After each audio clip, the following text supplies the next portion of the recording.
Welcome to the 24-25 school year in the Garden City. I'm Anna Nolin, the Superintendent of Schools for the Newton Public Schools, and we are excited to come together as a learning organization fresh off our district-wide convocation last week, focused on cultivating hope and trust in our educator force, and to share this energy and lift up all of us in the community in a strong, inspiring, joyful, and productive school year.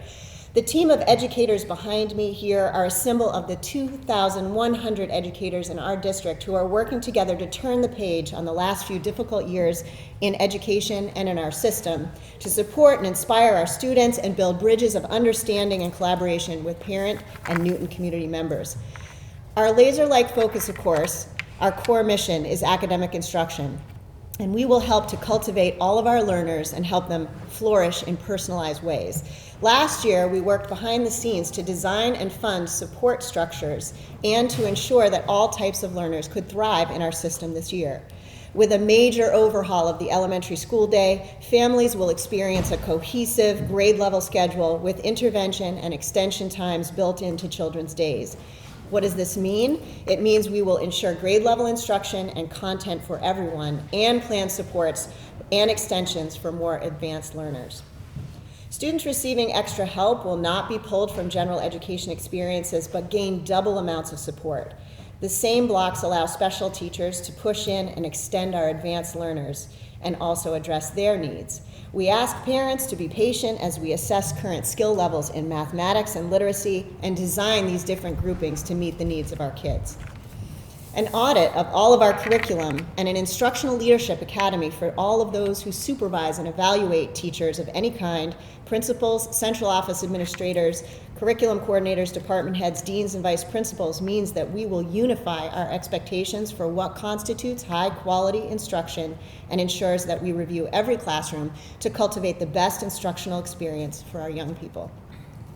Our special education leadership, led by Casey No Miller, the Assistant Superintendent for Student Services, will conduct half-day residencies to experience and review all special education services in the district.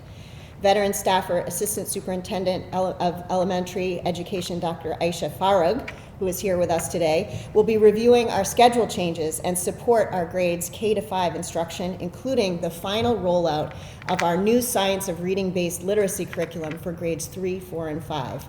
We implemented grades K1 and 2 last year, and our newly designed elementary school day experience.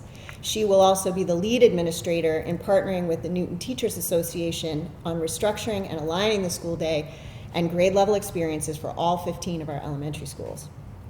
Indeed, though, our focus remains on creating joyful learning environments and creating and cultivating high-quality instruction in every classroom. We're also ensuring that our educators are the most highly qualified, skilled workforce possible, so we will be a beacon of excellence for the nation and provide a premier world-class education for our students. The Newton Teachers Association and I are pleased to announce a full day of learning scheduled for our educators on November 5th, 2024. This is Election Day. Presenters from across the country, the state, and using our internal expertise will deepen our learning and supercharge our work as a district. The day will be called Thrive 24 and ushers back into Newton schools dedicated, top-notch, cutting-edge development experiences worthy of our staff. 3 new staffers join our central office team: Dr. Eugene Roundtree, who is Assistant Superintendent of Secondary Education, Dr. Gina Flanagan, Assistant Superintendent of Teaching and Learning, and Christina Maryland, Director of Communications and Family Engagement. Each is conducting an extensive entry plan of interviews and research so we can propose plans to revise our pre-K to age 22 curriculum to be aligned and refreshed with the current practices and standards expectations for the state. Dr. Roundtree will help to align our middle school and high school experiences and further develop our career and tech vocational exploration experiences, as well as developing early college programs. He will join me and our high school principals in order to provide expanded options for our young people and get them thinking about the lives of purpose, passion, and innovation they seek to lead in the future.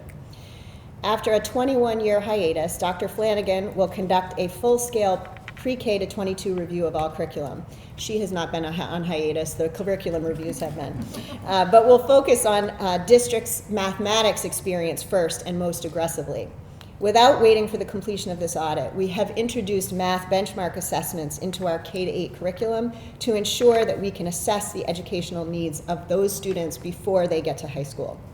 We will not want our community to feel that they have to engage tutors and outside services to gain support and enrichment in mathematics, and we are working to create the systems and experiences to address these concerns.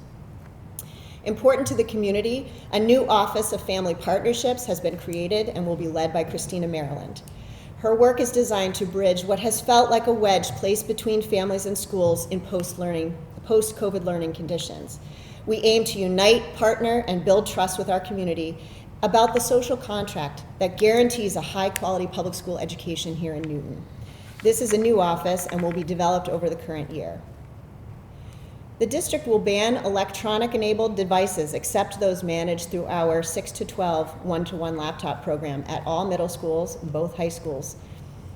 At the middle school, starting in January, the district will partner with an outside vendor called Yonder, a company that makes magnetic pouches that help wean our middle school learners and their developing brains off of the addiction of electronic devices. Across the system, all grades, new filtration of the web in our secondary schools aims to keep that focus on instruction and learning through student engagement and not on social media. Effective outcomes for students were achieved in many areas last year, despite the difficulties of a year of negotiations. Indeed, a social worker in each building and expanded pay for our very important and versatile staff who serve as assistant teachers, paraprofessionals, and behavior technicians means better, more personalized service to children, especially as we seek to meet the rising tide of mental health needs of our students. And indeed, the needs of students are greater than any time in the last 30 years of public education.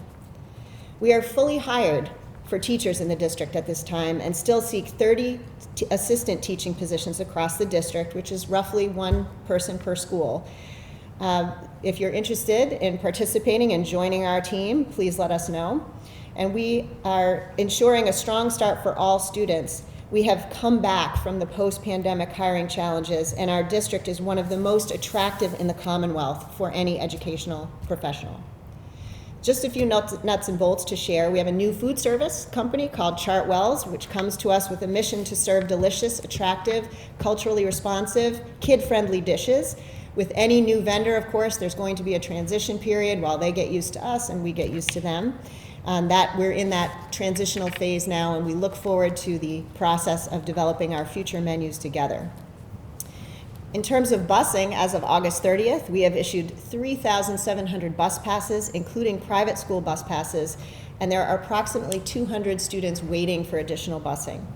We have not turned any students away until the wait list this week, and we will make changes to routes and busing in order to accommodate crowding or high number of additional riders applying for passes.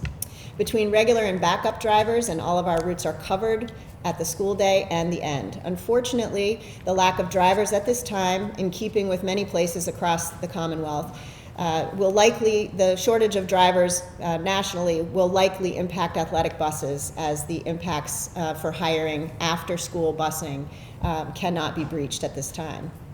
Eastern Bus, though, is constantly providing free training to get drivers licensed, and they have several potential drivers ready to test and plan to assign them to Newton.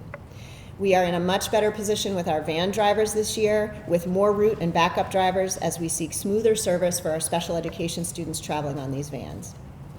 In terms of technology, the district has reframed our instructional technology support positions as digital learning coach, who alongside with our library teachers will infuse tech-connected, age-appropriate tech use in our system and teach media literacy in the day-to-day experience of students. Together, these professionals help us retool students' experiences with technology and teach them responsible use. I'd like to thank all of our city partners in the building department and our mayor, as we are on track for on-time completion of our 4 new elementary building projects, which will open in a staggered fashion in the next 7 years. While Newton schools made the news last year for the difficult conditions happening in the district, we are working in healthy and nascent partnership with our union leadership colleagues, and together we led a workshop and discussion of hope and healing on our opening day. All 2,000 of our staff attended, and we were joined by a guest speaker who's an expert on hope. The NTA President Mike Zillis and I publicly committed to continuing to work on joint priorities and supporting our educators and students.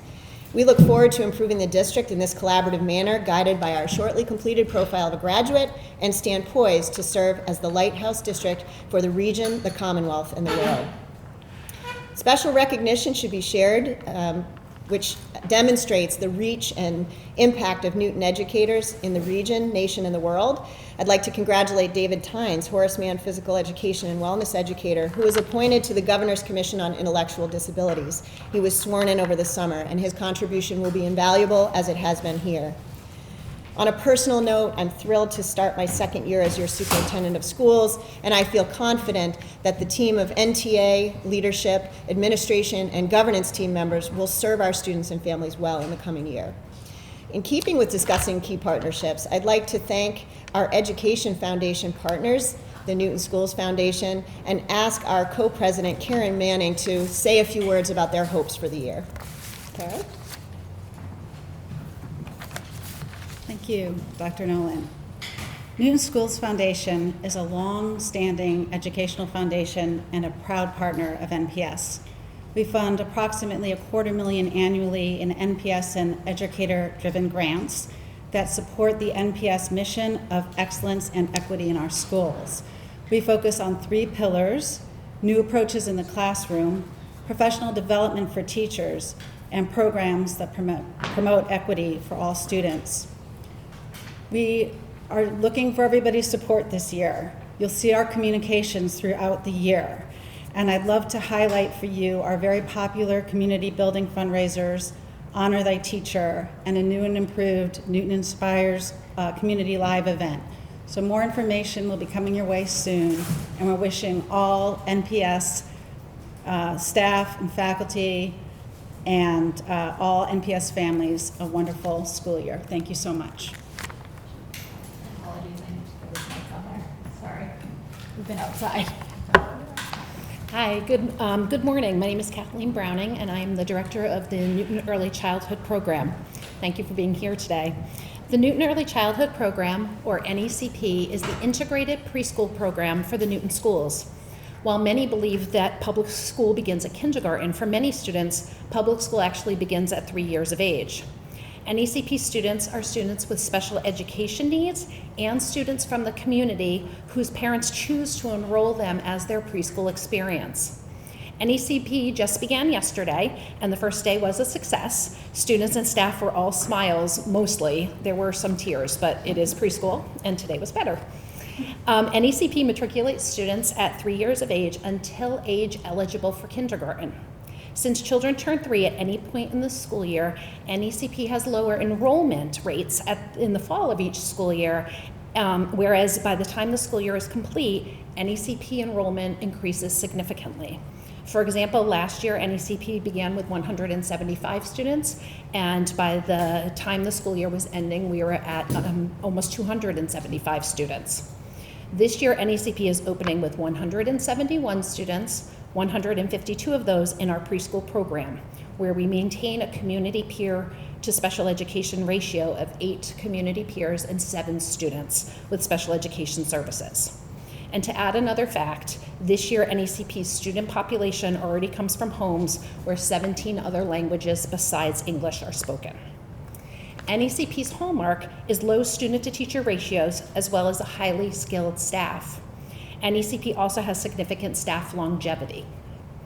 All of NECP teachers are master's level special education and early childhood teachers, and of course we have related service professionals such as speech and language pathologists, occupational therapists, and physical therapists, to name a few. The NECP teaching assistants and behavior therapists are also incredibly strong, and NECP values its teaching assistants and behavior therapists. We know we would not be anywhere without them. With this staffing model, we are able to educate the youngest and sometimes the most vulnerable students in the Newton schools with a depth of knowledge and dedication that is unparalleled. I am honored to be the director of this amazing and well-respected citywide program for the Newton schools. We have been in our new school location just since January of 2023, thanks to the City of Newton and the Public Buildings Department. We have an amazing campus. And we do still have a small number of community peer openings to join our wonderful NECP community if anyone is interested. Thank you.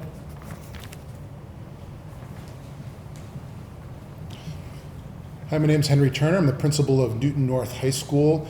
We started school on Tuesday, and we've had a fantastic start to our school year. We welcomed our 9th graders in the morning, who were very energetic and excited to be in our building.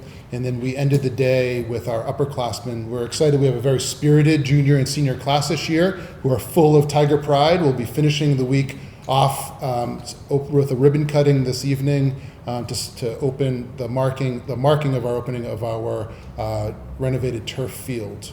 We're excited about the data that we're receiving from the end of last year, such as 84% of the class of 2024 reporting that they were accepted into one of their top 3 colleges that they were striving for. We're over more than double the percentage of students who are accepted into Ivy League universities.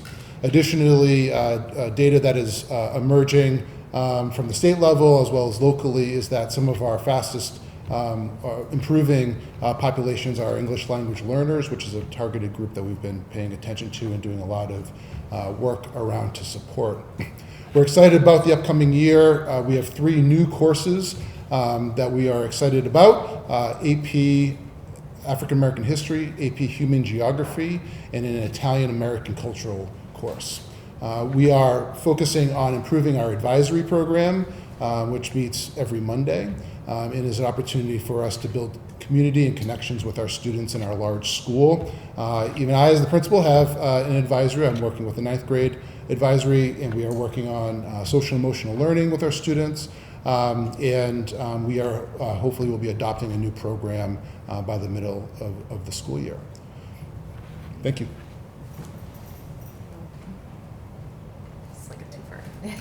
Yeah. And hear from our teachers now. Yeah. Hi, my name is Sam Shaughnessy. I'm a math teacher at Newton North High School. And I'm Kate Shaughnessy. I'm an English teacher at Newton North High School. Starting this year, I'm actually also a freshman advisory, so it's been really fun to see welcoming a group of freshmen to the school and helping them sort of learn about how the school works and organized. And this group is sort of the one constant that the freshmen have for all 4 years of high school. It'll be the same group, and so we just sort of get to build and grow. And I also teach freshmen and seniors, so I get to see the change students evolve through from their freshman year to their senior year, and it's one of the things I really love. The other thing I'm really looking forward to this year is organizing an event I do every year called Puzzle Day. I work with a couple colleagues and some students in the math department to organize this day that's really about promoting enrollment in our computer science electives, particularly among students that are underrepresented groups. So we really try to get more female students, more Black, Hispanic, and sort of different looking people than you typically see with computer science. And it's a really fun day. We get community partners involved from Harvard, from parent groups. Last year there was over 100 students present, and it was a really fun day, a lot of success. I am not a math person, so the puzzle day is fun to hear about, but not necessarily up my alley. But one of the courses that I'm excited to be teaching again for maybe almost the 10th year is our American Studies course, which I absolutely love. It merges, it's an interdisciplinary course that has a history teacher and an English teacher paired together. And so it's a joint curriculum where we can really reinforce the humanities skills of reading, writing, discussion, critical thinking, and a lot of those skills that we know, especially in an age of AI, those are the skills that are really foundational. That's why it's called the humanities. And so teaching kids how to communicate, how to think critically, how to ask questions, how to listen and engage in those discussions, I love. And the fall is a fun time. I asked my freshman advisory and my seniors the same question of the day, which was, what's one specific thing that you're looking forward to, your freshman year or your senior year? And I said, you can't say graduation, or you can't say break. And the range of things that were specific to the school was so cool. One kid who's taking carpentry for the first time, and one kid who's doing the rock workshop, and someone who's going to join the crochet club, and a lot of kids who are into athletics. And it was just really fun seeing how kids are invested in all that Newton North has to offer. And so it was a great reminder at the start of the year of what we do.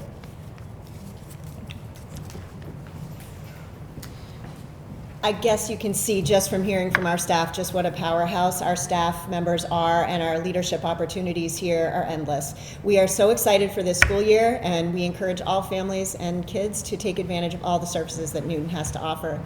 And we're happy to take a few questions. Superintendent, could you just speak a little bit about the new cell phone policy and particularly why you felt that had to be put in place?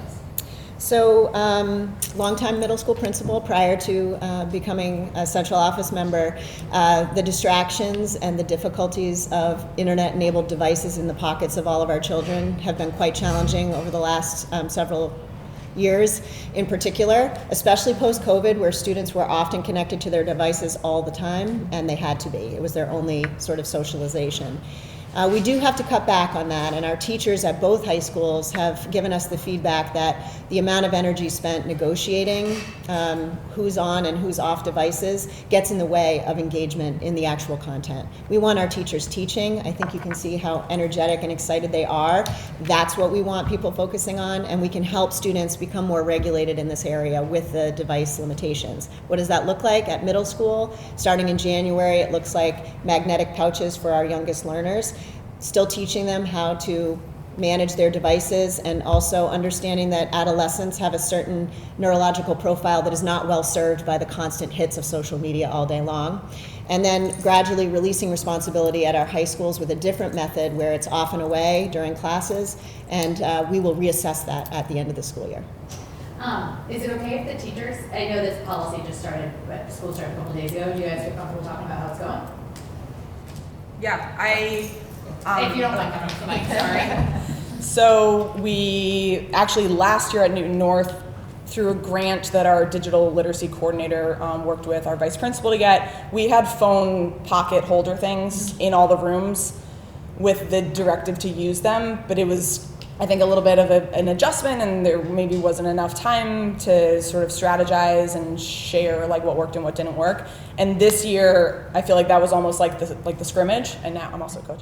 And now this is like, now it's like game time. And so I feel like having them in every room at the start of the year with clear messaging from like Anna Nolin, from the school committee, from our principals, that this is a school-wide thing. It's not a teacher discretion thing, which, as someone who tried to use them last year, I love having that reinforcement where I feel like this isn't my choice, but I fully support it, and I do see a difference. Like, kids are talking to each other. There's that like great chatter at the start of the block instead of like them just like kind of silently waiting for me to tell them to put it away. So I am a big fan of it, and so far it's been smooth. Yeah, I would echo everything Kate said. It's been like remarkably easy this year with my two senior classes. Like the very first day, they're sort of like, oh, all right. They all did it. They didn't complain, and it hasn't been a problem in any of my classes so far. So it's really nice to take them away from staring at their phone and getting a chance to talk to them myself and have them talking to each other too. Yeah, please. So on our side of the city, one of our middle schools piloted the Yonder program and the pouch program, and we last year had pouches in our classrooms. And so I would say that what we also noticed school-wide this year so far is that it has become routine for our students. So they know the expectation is that the phones need to be away, which was not something that our students were accustomed to at the beginning of last year. So I think we've made that next step where students know what the expectation is, and they're abiding by it. And our goal for this year is sustainability, because we can enforce it in September. The question is, how do we do in December and January and April with it? And I think our staff are fully on board with holding this policy and keeping it intact so that we're sustainable throughout the year. There's one more question on that topic, sorry, but have you guys received any pushback on the policy, or are parents pretty happy to have their kids not on their phones? So far, just the early implementation questions. So for example, for students who have health plans that require digital monitoring, such as diabetics, how will that work? Wanting to make sure that no student is stigmatized, no student feels like they can't access their mandated device needs, and just working that through. But that's normal for districts that have gone through this. And again, it boils down to how are we building trust with our community, that we care for our young people, we will take care of them always, and we will also say when devices are not okay. Even for students who have, say, medically enabled devices, that doesn't mean you get to go rock it out in the bathroom as well. Thank you. Got it. In the school committee retreat in July, there was discussion about a revised policy for NPS communicating about political and global issues. The election's coming up, the national election is coming up. Can you talk about how that policy will be implemented and how it will affect you? There's no draft policy in the offing. There's discussion among all of the superintendents in Tri-County. I serve as the Tri-County Superintendent President. And we're all struggling with how to ensure safety and belonging for all of our kids and their families. And being called to address national issues at all times means it's a setup that we will disappoint someone always. And so are those messages, those constant reinforcement of what's happening in the national news, is that the right thing for schools to be doing right now? And so that is a question we're all asking. I don't have all of the answers. What I do know is we care more about students feeling safe here and parents understanding that our core mission is high quality instruction. That's what we're going to focus on, and we're going to comment on that as much as we can. Hi, I'm Savannah Bond from the New Night, which is New North Student newspaper, and I was wondering if you could expand on Dr. Roundtree's new programs that are going to be initiated in sort of support for post-grad students for in high school. So he has lots of experience in the past, so he can tell you things that he has worked on in the past if you want to. Sure. Okay. So first off, what is your name? Savannah. Savannah. It's very nice to meet you. And so I'm in my first 2 months in the role, and so I think that as part of my entry plan, I'm really doing all that I can to really learn about the context, culture, and families in the Newton Public Schools. That includes, meeting with staff, meeting with students. Maybe you're someone I could interview so I could get your perspectives as we kind of think about, our vision for instruction and the expectations, support, and accountability that we all need, to reach that vision for both instruction and student wellness. In terms of special programs, I think it's really important for school districts that all students are able to access something that is them and kind of speaks to their spirit and their aspirations for the future. And so I think we have a real opportunity to build on the strong CTE programs, career and technical education programs that are happening here in Newton. I think there are also opportunities to engage in dual enrollment. So for some of our students who may have an interest in a course where they could get a high school credit and a college credit, looking to expand those opportunities. And again, we are just in probably the richest place in the country in terms of opportunities to partner with post-secondary institutions.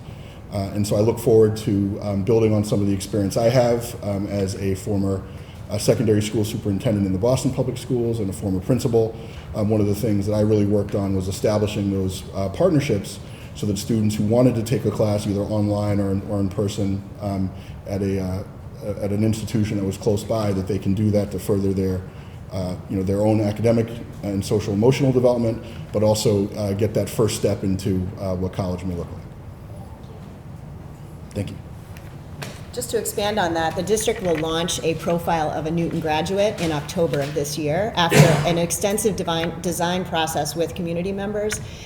When I got here in my interview for superintendent, the best question that I was asked was from the Newton South student body president, who said, how are you going to help us move beyond just looking for grades and finding lives of passion, purpose, and meaning? And I think that all of us are really committed to finding those pathways, those dual enrollment experiences, those enrichment opportunities and internship experiences that allow our students to have life experience while they're still under our roof in the Newton Public Schools. So we are really excited to be exploring those programs and reaching out to our community partners. Last year, this time it was a little bit intense because you had. I don't know what you mean. Can you speak to just if there's a change, I guess, in energy or mood, or it started this year where you have a lot of energy that's been left, I guess, back there. Is it then, did you notice a change? 100%. I would say to you that the Teachers Association are our colleagues, and we share the same values for the education of young people. We have made a concerted effort and a promise to each other in front of all of our educators that we would be working in a collaborative fashion, and I can let any of my colleagues speak about the tone because you don't have to take my word for it. As I said earlier, the energy in the building is really positive. It's been a really challenging last few years. This is my 9th year at Newton North, and I actually had worked in Newton Public Schools since 2008. And so I would say this is one of our more successful starts that we've had in a very long time. And I think that has a lot to do with that we have a lot behind us, particularly knowing what the post-pandemic school system looks like. We're now in that time. And so I'd say from student perspective, from staff perspective, we've had very positive opening days. And I'm happy to add just a little bit from the preschool experience. Many of our students weren't with us last year. Some of our students still are. But it has been a much different start to the school year, a very positive start. Staff are smiling, staff are feeling really wonderful. And we put in a theme this year of rising together, onward and upward. So that's our preschool theme for this year, so that we can all just move forward in a really positive light.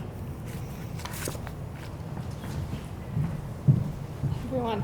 I can say that as the Assistant Superintendent for Elementary Education, I've spent this week in our elementary schools daily, some of them more than once, and have had the opportunity to meet with principals and visit classrooms and talk with teachers. And the energy is so very positive right now. People are excited for the year ahead. They're excited to welcome their new group of students. They're excited about the work that we're about to do together as a district. And it's been an absolutely terrific start to the school year. Looking forward to a great year ahead. Well, that's a lot of stuff. So thank you so much for coming, and appreciate you being here today.